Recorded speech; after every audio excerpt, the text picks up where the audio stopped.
Salam alaikum wa rahmatullahi ta'ala wa barakatuh à tous les frères musulmans. Mbawfo ni islamiyya ka foli dakarin kelen ko aw salamu alaikum.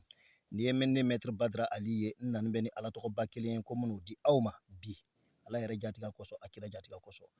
Qur'an ka sura mi no be kuma ala yɛrɛ ka kelemantiya kan no ye suratul ikhlas ye nan b'a fɔ ma ko kul wallahu. Nan be no de a baara ka nɔgɔ kojugu ma a bɛ mako babaw de dilan mako baba caman ba mais kabini kelen denmisɛnninw aw y'a farati dɛ parce que kolojan ka kɛnɛ kosɛbɛ maa min n'i ma san 28 sɔrɔ i bɛ sabali i b'i muɲu ni si bɛ yen lon dɔ i bɛna baara a bɛ baara cogo jumɛn a bɛna suratul ikhlas sɛbɛn n'o ye kulu wallahu complet a b'o sɛbɛn siɲɛ 313 a bɛ kolojan sɛbɛn 313 a bɛ sɔrɔ sisan o nasi nin a bɛ kawati min sɛbɛn k'a ka laɲini don a bɛ to ka nasi nin min a b'a mu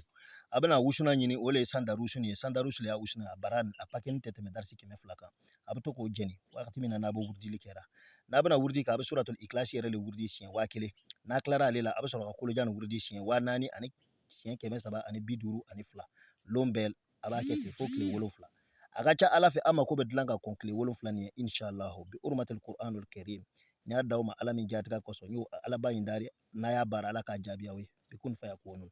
haza salamu alaikum wa rahmatullah saraka ɲinana saraka kɔ saraka ye don do kɔrɔ gɛma ye